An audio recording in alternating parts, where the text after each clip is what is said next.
Thanks for coming to the Packard Fellowship Information Session, folks. We're pleased to get to have both Nora and Elizabeth from Nora from Haas and Elizabeth from the Packard Foundation to talk about this exciting partnership that's been around for a number of years, and students from various departments all over campus have done the fellowship, including the Goldman School.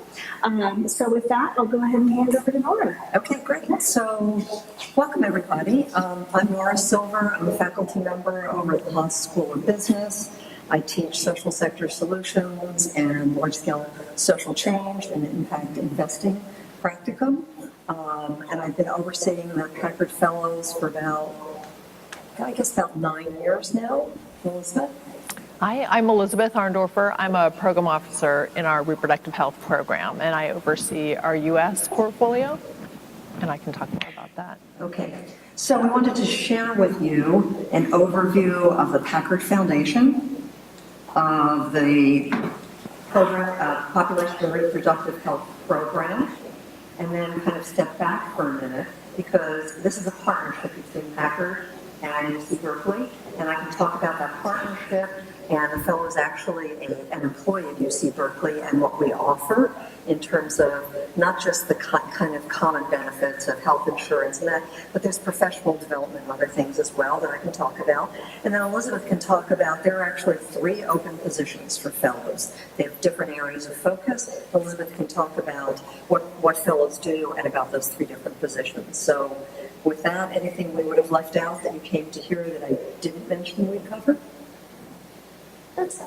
Sounds right? Okay. And feel free, we'll leave plenty of time for questions as well. Okay. But Elizabeth, you could introduce us to the Packard Foundation. Yes. Well, I'll give you a little, my Reader's Digest version of the foundation. So the foundation was started by David and Lucille Packard of Hewlett-Packard fame. It's their family foundation, and it's still very much a family foundation. So 3 of David and Lucille's kids and 5 of their grandkids are on our board, and one of the grandsons just became the chair of the board. And I just say that because it's different from other foundations in that it is a family foundation. The family is still really involved, and kind of the values and the interests of David and Lucille are still very much a part of the foundation. And so at the foundation, we have 4 main programs. Conservation and Science is our largest program. It's a lot about oceans and land and climate change. We have a program that's called Children's, Families, and Communities, and that is largely about early childhood education and children's health insurance. Then we have a program that's our local program, and those are the 5 counties that surround Santa Clara County, which is where the Packards raised their family. And then we have the Population and Reproductive Health Program, which is where I sit. And then across all those 3 major kind of programmatic areas, we then have other what we call program services. So we have an organizational effectiveness group, which helps grantees across the foundation build capacity, expand kind of their infrastructure. We have communications department, which again helps the foundation, but also helps our grantees. And then we have an evaluation and learning, again, helps foundation overall, but helps our individual grantees as well. So within reproductive health, we work in 3 main geographies. That's Sub-Saharan Africa. It's primarily Ethiopia, Rwanda, and the DRC. Then we have South Asia, and that is primarily India. We have been in Pakistan for 20 plus years, and we are winding down there. So the other area is Myanmar. And then we have the U.S. And the U.S., that's the portfolio that I work on, and we do national grant making. And then we have deep dives in Louisiana and Mississippi. And across all the geographies, we fund in 3 main buckets. We fund around comprehensive sex ed, access to quality contraception, and access to comprehensive abortion care. And kind of through all 3 of those areas, we're looking at things like movements. How are they, functioning? How can we better support them? We're looking at youth, both as recipients of services and making sure that the services are quality services and they address their needs, but also youth as not the next generation of leaders, but as present and current leaders, and to really trying to support that leadership. And we're looking at things like research and advocacy. So that gives you just sort of a big picture kind of texture of what it's like. And I'm happy to go into any details on any of the geographies or the U.S. in particular, since I know that one really well. Why don't I pause there for a Yeah. minute? Are there any questions about the foundation overall, as Elizabeth just described it? I have regional specific questions, but maybe we'll get into that in a little bit. Okay, fair enough. I was wondering, how big is the foundation when it comes to chapters, like country chapters? Like how many people? Because I think on the website I saw 4 people for South Asia. Yes. And how does it, So organizational structure? yeah, so thank you for asking that question. So in each of our geographies, we work with local advisors. So in sub-Saharan Africa, we have an office in Addis Ababa in Ethiopia, and I think there are 5 people now, so it fluctuates between 4 and 5. And they do mostly the working on the grant making in Ethiopia, but also some of the other regional work. In South Asia, our office is in Delhi. It's 4 right now.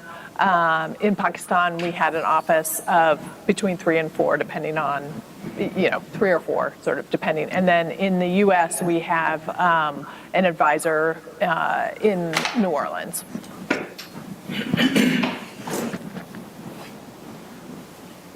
And just so since you mentioned that, one of the things that I think is really fun, since I focus on the U.S., is every year our full team, including all of our country advisors, gets together, and we do that one year in the U.S. and then the next year somewhere outside the U.S. and it changes every year. But one of the things that I find so interesting about being in the foundation is that cross-fertilization.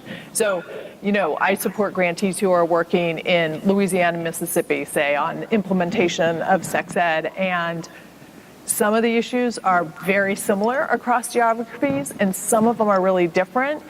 And so that's just interesting to kind of observe, but also the kind of problem solving and the way people have handled it in different geographies is just really helpful and really interesting. So I find that I love when I get to interact with my colleagues from the other geographies. And you had some geography-specific questions. Why don't we just... Yeah, I'd love to learn a little bit more about the sub-Saharan African region, why you're in those 3 countries, why based in Ethiopia, what kind of specifically educational and advocacy work is going on in there as well. That's a good question, and I'm not sure I can tell you the history. I've only been at the foundation for a little over 2 years, so I don't have the answers to those questions. I know we've been in Ethiopia for a very long time, so we're 15 plus years, and our country advisor has been with us, I think, the entire time. Again, they sort of focus on the sex ed, contraception, and abortion. Sex ed is a big part of their portfolio, and they work around youth, so that's where they have a lot of significant investments. I think the law recently has changed and is sort of changing around abortion care, and so that's over the last 2 years since I've been at the foundation, a growing area where we have been doing additional investments to kind of roll out the Mobutu protocol around abortion, and so that's but I can get more details on that. So. Did you have another question? Go ahead. I might later, but... Okay, all right, okay, fine. Okay, shall I take it for that Sure. fellowship? So Packard and Berkeley have had this fellowship for about a dozen years now. And it came about for 2 reasons. One was the foundation was looking for fresh new voices and new ways into philanthropy. How many of you are familiar with foundations at all? Okay, that's more than usual. Wow, that's probably why you ended up here. Foundation world generally operates, behind a curtain to most of us. We don't know what really goes on there. And yet, every year, I've been at Haas for 14 years, and every year I have students from Goldman, from Haas, from law school, from public health saying they want to work in a foundation. And most of them don't really know what a foundation is, okay? But some do. like some of you do. And you're serious about it, and it's a world that's very, very hard to get into. Because in the foundation world, there are kind of two levels. And one level is an administrative level. So there are program associates, program assistants that help to do the grant making and keep things going. And there's a program officer level. The program officers generally have expertise in their fields and have been there for more than a dozen years, right? So you don't naturally fit in either of those categories, and yet you want to work in a foundation. So when the foundation came to me and said, we want fresh new voices, and I was looking at students and saying, well, for some students this is the right fit, that's how the fellowship got started. And it's important to know this is not just a job. We're serious about it being a fellowship. We're serious in a couple of ways. You don't need to be that expert in that area. We don't expect you to have a dozen years of expertise in reproductive health, right? On the other hand, we want to make sure that because it's short term, 2 years here, we get you to that next job afterwards that you want to get to, right? So you actually operate in many ways as a program officer at that senior level. And then what we want is, what I want, and Berkeley is in this for, is to make sure that you go on understanding what philanthropy is and does. Right, and to be conversant with it. You don't need to stay in philanthropy. But of our about 14 fellows, half have become program officers in foundations. The other half have gone on to become often consultants in evaluation or organizational development. A couple have gone on for a PhD in economics. But we're serious about the fellowship being a place where we help you to develop your skills and your experience in philanthropy and to move beyond. So what does that look like? You actually become an employee of UC Berkeley, placed full-time at the foundation. Not working at Berkeley, you're a Berkeley employee, okay? So you're at the foundation, you're placed with one of the program officers in one of those three areas. So for the domestic US, you would be working with Elizabeth day-to-day in Los Altos. Okay. But I would meet with you as your supervisor twice a month, once by phone, once in person, and my job is to do a few things. One is provide some context to your experience at Packard Foundation. As a Packard program officer who says, if you know one foundation, you know one foundation. They're very different, it's a large field. So to put your experience in some context is one thing I do. To help you be successful. I may not be an expertise, certainly in conservation science, I know a little more about reproductive health, luckily, but to help you be successful with your analytical skills, with your research, with how you present, kinds of things that you need to do in the position, but also to help you develop whatever skills you need and experience to get to that next position. And in that way, we have part of the budget here is a professional development budget for you and I to decide how to use. So it gives you access to conferences like the Grant Makers for Effective Organizations or the international conferences or the gathering that you mentioned of everyone coming together. We make sure you get out there, both to learn more, to go with your colleagues, and to network, okay? to create your own network in this field. And we also have, toward the end, a career coach who helps you get your resume ready, really understand deeply what you want and how to get it. So that's my role. I'm kind of your person. I'm your mentor, I'm your coach, I'm there for you to be successful in this beginning or this phase anyway of your career. So that's what the fellowship is about. Let me pause there. Any questions on that relationship between the two entities? Right. Yes. You mentioned that this mentoring would be ongoing. So how does it work when people are traveling? And also, I'm still trying to understand the job profile for when you're traveling. You're doing project basis within foundation, or you continuously have a task that you're gonna go ahead with, or it's just gonna roll on basis of what projects are rolling out. Is it just okay? We'll talk about the projects in just a minute. Okay. But the first part of your question is, I'm in touch with fellows wherever they are. Okay, if it's remote, we can Skype, we can Zoom, all of that. But the idea is, I'm also overlooking your work because I know what successful fellowships look like, and they look like some trajectory that looks like this. So you enter, and there's some projects that the program officers are already thinking about, right? And they want your help in X, Y, Z. And good fellows start to take on projects sooner rather than later. Okay, this is a kind of you learn by doing. And so you get immersed in some smaller projects. And as time goes on, I want to make sure you're working with somebody on a bigger project. I want to make sure by the end you've got your APA equivalent if you're a policy student, but something that's really good so that when you go to look for a new job, this is what I did. No, it's not just on your resume. It's something to take with you. So that's that part. Maybe we should move to the projects and what fellows do. Mm-hmm. So, I'm gonna start by sharing with you. On my way up here, I was on the phone with the PRA who's with the U.S. program right now, and I said, I'm going to speak to some potential fellows, and what would you tell them about your position? And she said, what she said is the great thing about the job is that the fellowship is that it is adaptable. Kind of adaptable to your interests, and it's a place for you to sort of grow whatever those interests are. So, and I think that's right. And there are certain kind of ongoing tasks that the PRAs, at least traditionally, have done. Many of them have been around our monitoring and evaluation for our grantees.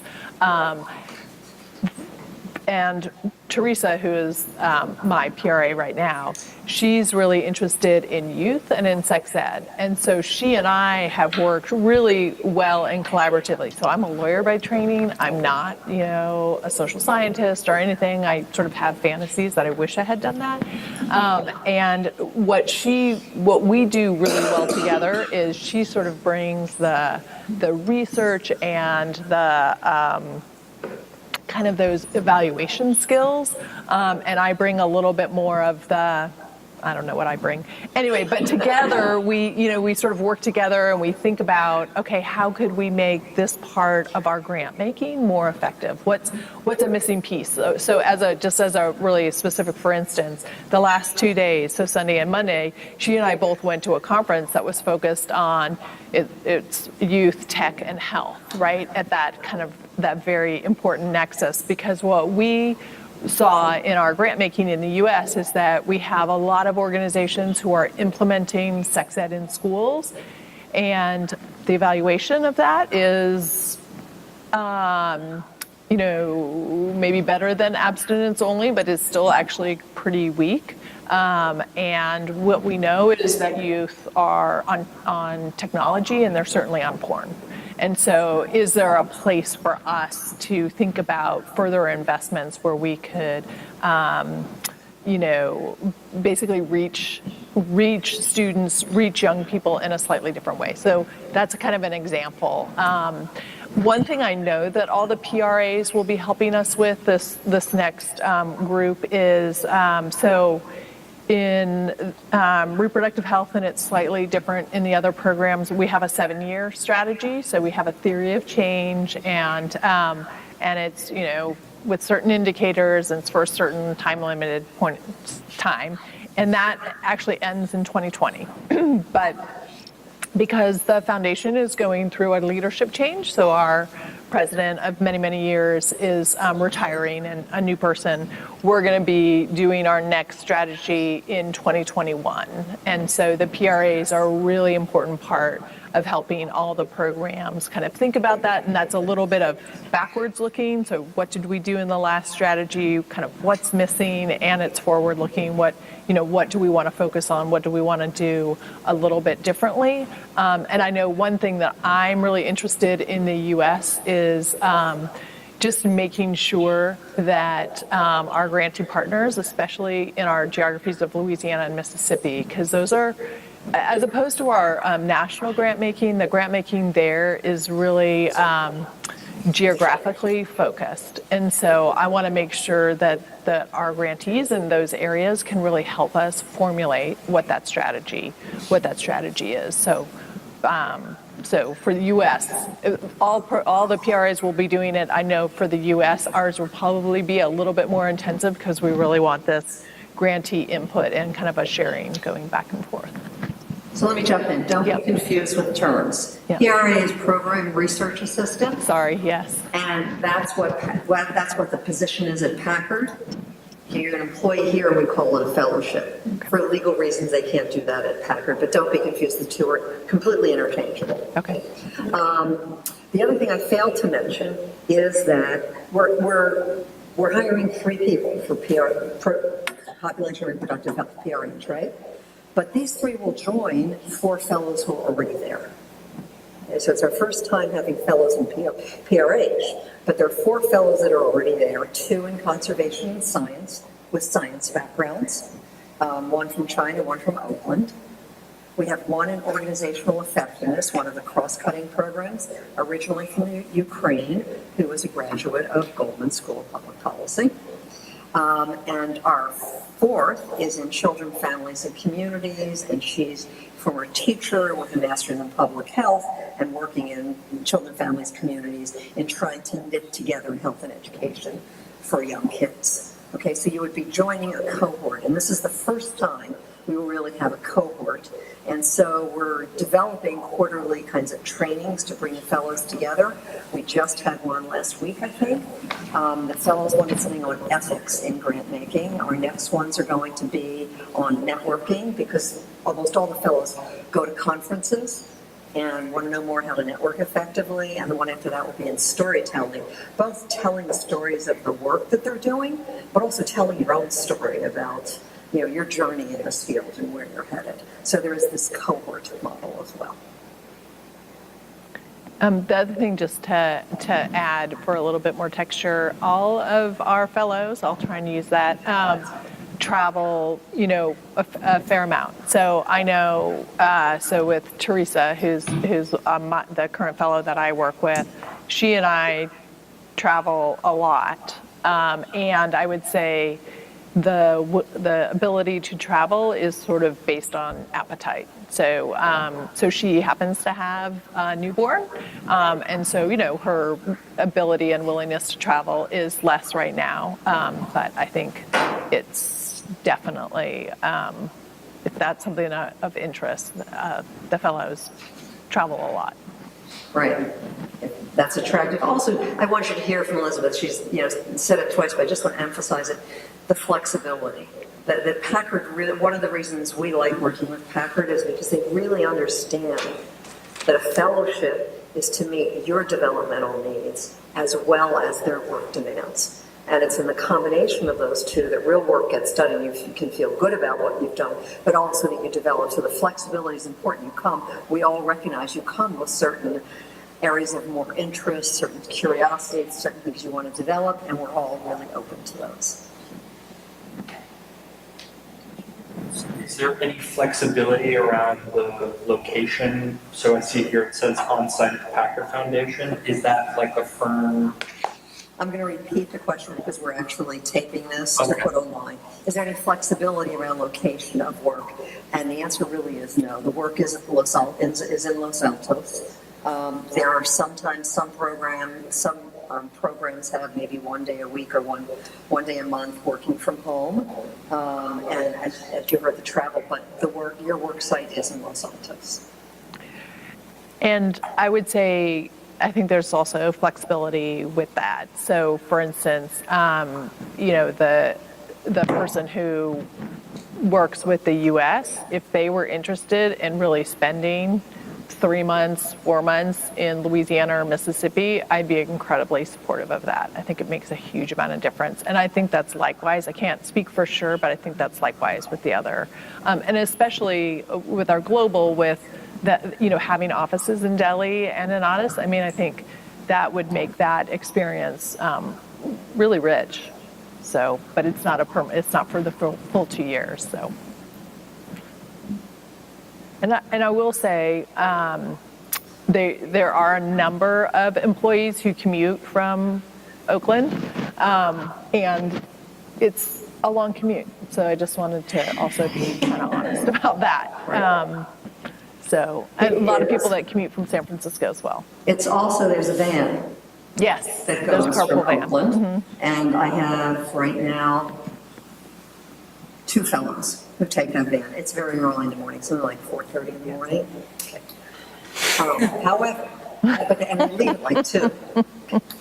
However, what they also report is that the people in the van cut across the foundation, right? So it could be the legal team or a program assistant. And my fellows love the van, okay? Because they love meeting others that they wouldn't meet. It's the informal talk where you get to hear a lot of what's going on across the foundation. So both of those things are true. It's long and heavy. Other questions? So just to confirm, all the positions are slated for a 2-year fellowship? All the positions are 2-year fellowships. I should also mention they start October 1st, and the new fellows will overlap with the outgoing fellows, so there will be that. But we're hiring, we want to make sure that we get people who are graduating now, right? And you could, take off, have some fun during the summer and come back. But we want to make sure we capture you as you're graduating, that you know that this is an option for you. And then, please. Since you guys, you're not looking for a background in the area that we apply for, so it would be great to hear some of the general skills you're looking for. Because interestingly, I have a background in organizational development, but that's not the fellowship that's open. Okay. Yeah. But it sounds like there is enough of other things that I could learn even in. Okay. So the question is about if we're looking more for generalists on a scale rather than experts in the area, what are the skills we're looking for? So those are certainly in the job description, but please, Elizabeth. So I would say, and we were kind of talking about this just before we started, that for me, an interest and hopefully a passion around the issues, to me, is more important than actual experience in those issues. I can say organizational development, just for example, is something that's so critically important, and I believe is so. In fact, so since I haven't been at the foundation or in philanthropy that long, so I'm still very much learning. But I think one of the epiphanies that I had, after about a year, was that the investments that we make on the organizational development side are at least as important as the programmatic support that we give. And I think that kind of ethos is shared across the foundation. So I do think there's a lot of different ways in which we are really trying to help support really amazing work that's going on across the world. So I think it depends a little bit on which geography you're looking at. I think we're all pretty open, just because we come with a set of kind of skills and ways of thinking, and I know I'm looking for somebody who can complement that and help push me to think about things differently, and just with a different lens on the work. So. It's not a really specific answer, but it's an answer to say I think we're pretty open. Yeah. I could also add, in terms of what I've seen fellows over the years do and be called on to do, how many of you are Goldman students? Okay, everybody, you're an MDP student, right? Okay, so I'm familiar with your training and what you learn.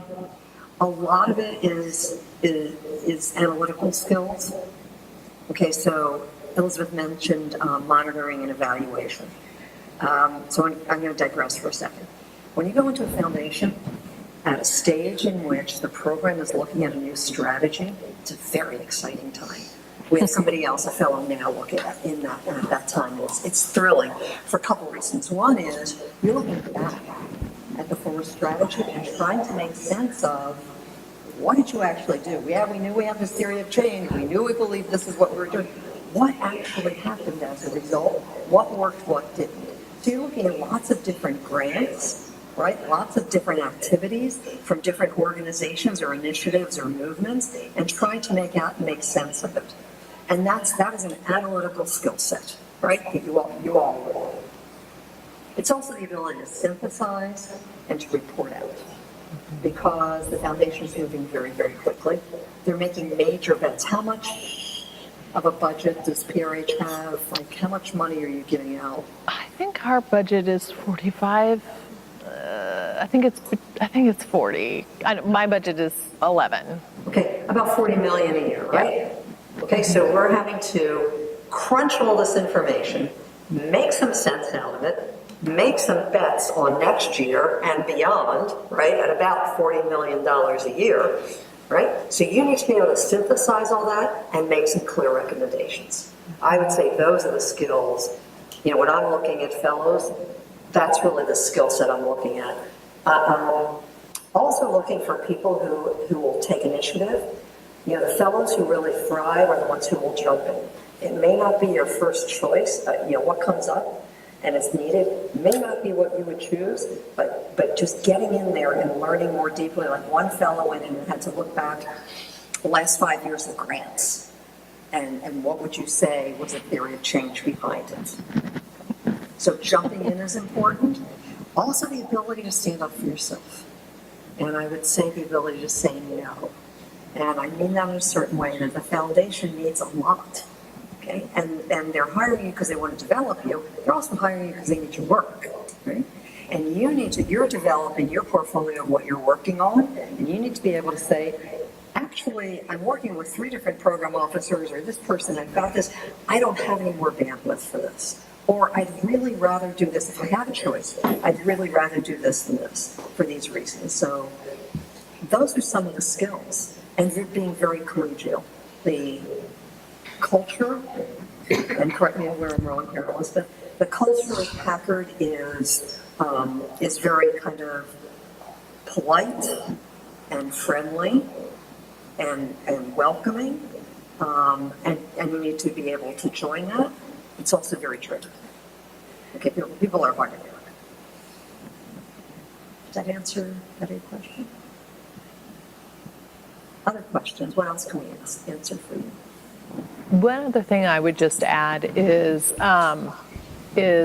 sort of an ability to, I don't have a good word for it, but sort of to see across, to make associations. Patterns. So you say you read something in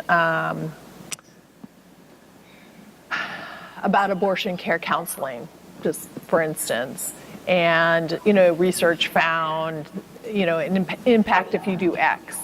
Well, that's really interesting. How does that apply to sex ed and the training that we're doing for teachers?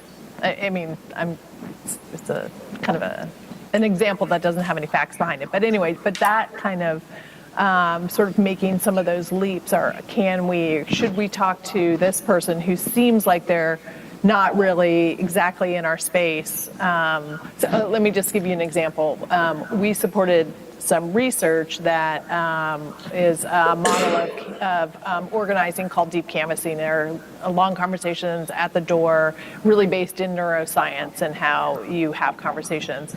But it was developed and piloted around trans issues and how you have those conversations at the door. So we saw that. We thought it was super interesting, and we're able to sort of translate it. And now it's actually worked in immigrant rights space and a few other spaces. So it's a technique that shouldn't be just applied in one way, but can be applied, and there are things that we can learn. So that's the kind of stuff that I know that I get really jazzed by, is thinking, okay, where's the connection here?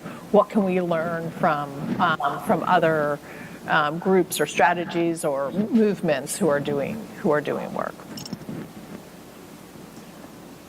And that reminds me of another piece I would say, which is you're operating at a pretty high professional level in this position, and you're asked for your point of view, and you're expected to have one when you have one. You won't always, but if you have one, you're expected to voice it. At the same time, a foundation, program officers make recommendations for funding, and they go through multiple levels. including the program director and the president and maybe other program directors, and ultimately it's to the board of directors that makes the decision. If you're familiar with nonprofits, it's a shared leadership model, okay? So the board makes the decision, and it may not be the decision that you wanted. So you can't kind of fall in love with your own recommendations or be committed only to them, because it is a team effort. It's a shared decision-making model. So I think that actually touches on something else. So I'm somebody who tries to be as transparent as possible about, I think, what the strengths and benefits are. I think the foundation is an amazing place to work and is doing amazing work. And it's a very hierarchical structure. It is very polite, and it's also pretty formal.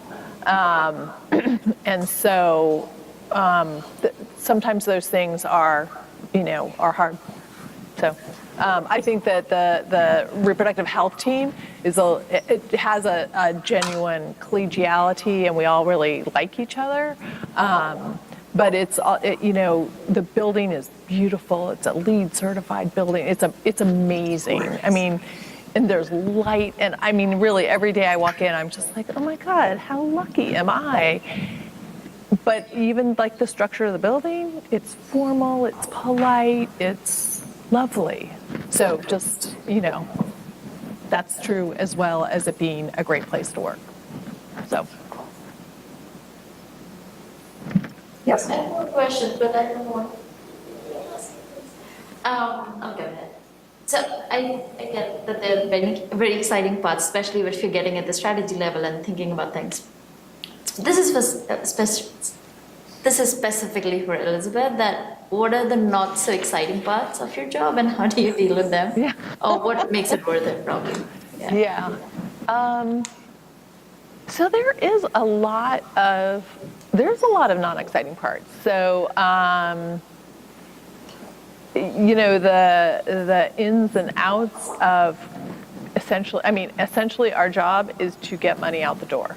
I mean, in the end, that's what we're focused on. So that's a lot of reading proposals, summarizing proposals, looking at reports, summarizing reports, trying to draw things out. So I find that a lot of it is actually interesting, but it can get tedious. There's a lot of meetings. So just to give you an example, one of the things that the U.S. program is piloting right now is to change our reporting practices, and so So I think, especially for many of our grantees in the South, sort of the formal reporting structures are just very time intensive and financially intensive for them, and I'm not sure what the value in the end is. So we've been piloting a project where we allow grantees to report either written or on a phone call or a PowerPoint or a movie. I mean, whatever way they want us to report to us, we, invite them to do. And it's been amazing and great, but that also means now you have to have a phone. It says most have decided on phone calls, so then you have to have a phone call with each one, which again is a great thing. And you learn a ton and you get to ask a lot of questions, but it also means your day is my days are filled. Today was kind of a luxury because I got an hour drive from the peninsula up here, so that's some of the parts that I find that I personally find a little tedious. I think for the fellows, one of the things, and again, I think this is something that could be changing a little bit, they have largely spent a lot of time looking at our our indicators data. So it's sort of it's essentially an Excel spreadsheet with indicators that grantees fill out to say, yeah, I said I was going to do X, and I did X, and trying to make sense of that. I think that can get pretty just from what I hear. I think that can get a little tedious. Thank you. So. I don't know if you said this, you talked about this already, but how much, I know that there are like the specific regions like Sub-Saharan Africa, like South Asia and the US. How much is there like, how much of an interaction or collaboration is there among fellows or like staff in between like the regions? Is it like really firm and strict, and are you like strictly focused on your region, or there's like some collaboration somewhere? So that's a little bit of yes and no.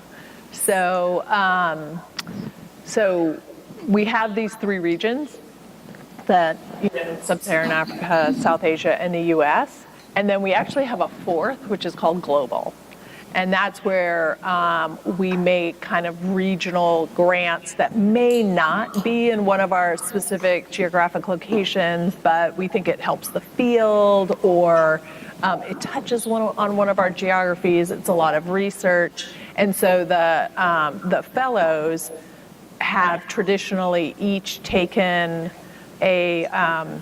like one bucket of grants in that, so either sex ed, contraception, or abortion. And so in that program, they work collaboratively, on that. So for instance, the fellow that I work with right now, she has the abortion portfolio within Global. So she has a lot of global grants. And I find that really helpful and really interesting, because she can, again, bring in this perspective. Oh, these organizations are doing this globally, and they're trying to, affect social norms in this way, and bring it to the work that we're doing in the US. So I find that really, really helpful. That's sort of on a content basis. Structurally, like on a processes basis, because the fellows tend to do much of the evaluation and learning, they work together a lot on those things. So for instance, in fact, this week we do these quarterly, what we call look backs, and it's basically a process by which every quarter we look back on the grants that we made, not just on the grants, but on the reports that we got in, things that happened environmentally, and try and, sort of pull out learnings, pull out, evidence. And the fellows work together to structure those meetings and to kind of create the agenda and to sort of put together materials, if that's, and then they also worked together on our strategy process. So 2 years ago when I started, we were right in the middle of what we called a mid-strategy refresh, which just meant we were taking a quick look at the strategy and did we need to make any adjustments, and just in terms of timing,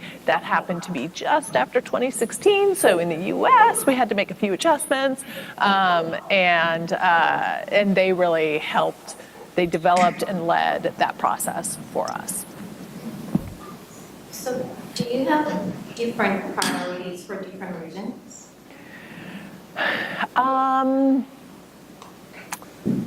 Again, it's a little bit of yes and no, which is to say, so we generally fund, in these three buckets: contraception, sex ed, and abortion. So we all do grant making across those, but kind of the opportunities and the organizations who are doing the work are different in each region, and so it really depends on that, sort of on the landscape of what's happening. So I'm just trying to think of a good example to illustrate that.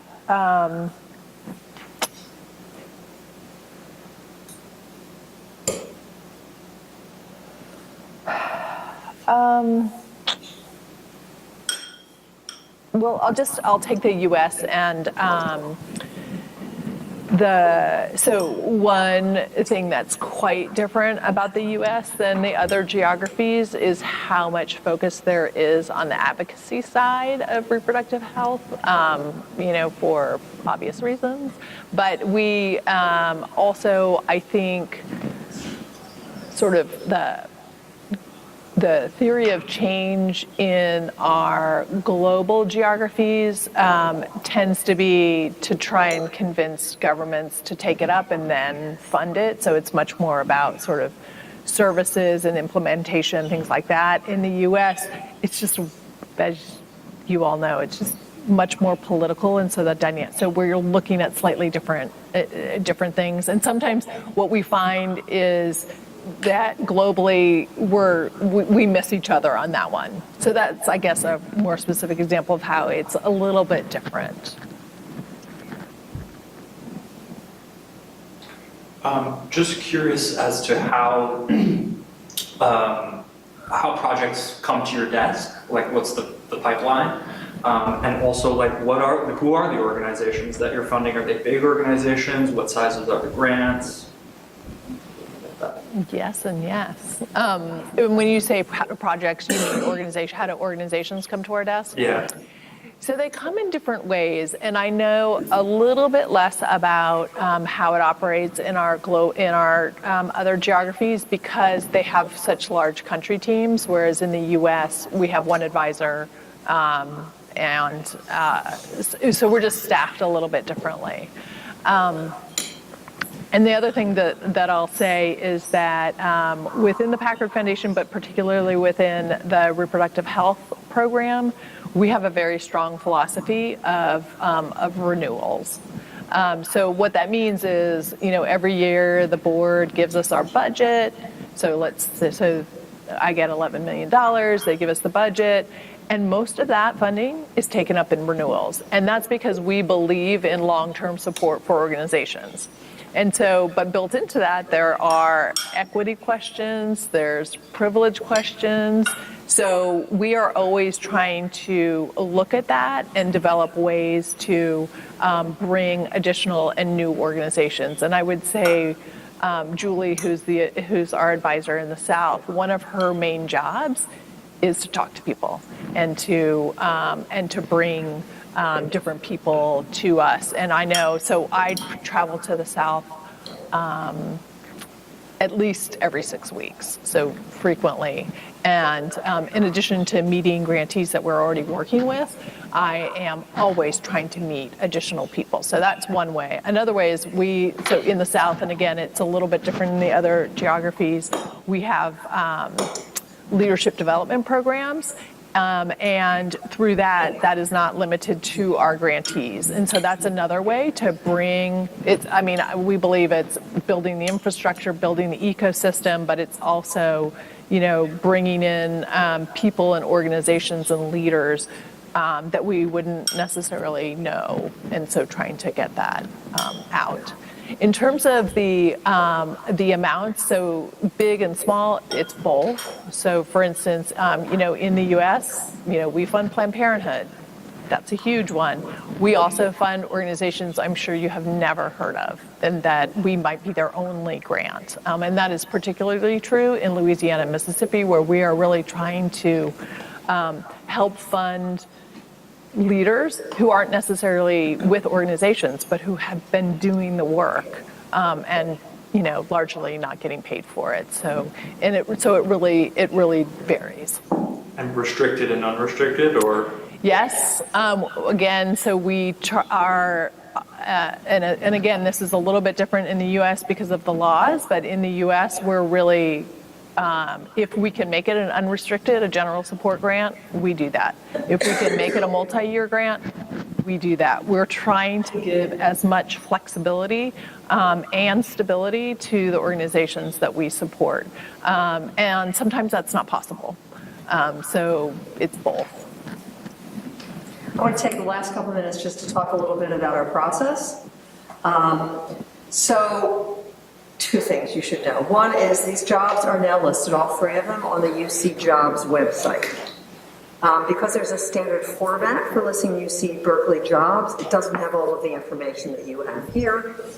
These will be posted on the Center for Social Sector Leadership website at Haas. If anybody else is interested, that's where they should go to look for them. Okay?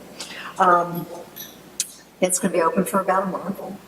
We will interview in June. It will look like 2 rounds of interviews. The first interview will be a screening interview, and for each of the different positions. By that time, we'll put each of the different program officers up here. We'll do a first round of interviews with 6 to 8 people.